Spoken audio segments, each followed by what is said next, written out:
शर्म भी नहीं आती ये कहते हुए कि फिरंगियों ने हमें गुलाम किया, तो तुम गुलाम हुए क्यों? इतना बड़ा देश, 40 करोड़ का देश, कुल 3 करोड़ संख्या वाले देश का गुलाम हो गया। चुल्लू भर पानी में डूब मरो, इसके पहले कि इस तरह के प्रश्न पूछो। शर्म भी नहीं आती? 40 आदमियों को 3 आदमी गुलाम बना ले और फिर भी गाली दें कि इन दुष्टों ने हमें गुलाम बना लिया। तो तुम करते क्या रहे? तुम बाहर झोंकते रहे? तुमसे कुछ भी ना हो सका? इतना हो सका। और तुम तो आत्मा की अमरता में विश्वास करने वाले लोग, तुम्हें कम से कम मर तो जाना ही था। लेकिन तुम गुलाम इतने जल्दी हो गए। तुम अंग्रेजों के कारण गुलाम नहीं हुए, तुम्हारे तथाकथित ऋषि मुनियों के कारण तुम गुलाम हुए हो। और जब तक तुम ये सत्य नहीं समझोगे तुम फिर गुलाम होगे। तुम्हारे भाग्य में गुलामी है। फिर 2000 साल में किन किन ने तुम्हें गुलाम बनाया, जरा सोचो तो। जो आया उसी ने तुम्हें गुलाम बनाया।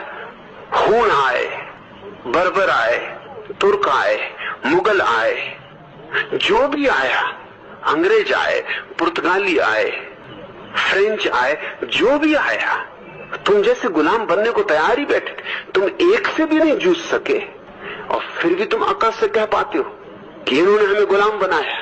तुम गुलाम बने, तुम गुलाम बनने के लिए बैठे थे।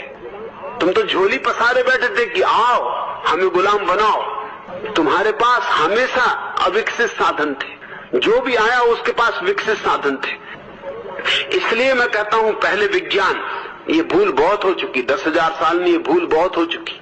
अब विज्ञान और विज्ञान की तकनीक, मगर तुम्हारे मूढ़ महात्मा तुमको समझाते हैं चरखा काट। अगर मैं उनका विरोध करता हूं तो तुमको लगता है कि मैं तुम्हारी दुश्मनी कर रहा हूं। काटो चरखा, चरखा काटने से कोई अनुभव का मुकाबला नहीं हो सकेगा।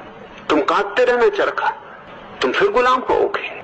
मैं चाहता हूं कि ये भी दुनिया में अपना स्थान पाए, सम्मान पूर्वक अपना स्थान पाए, और ये विज्ञान के बिना नहीं हो सकता है।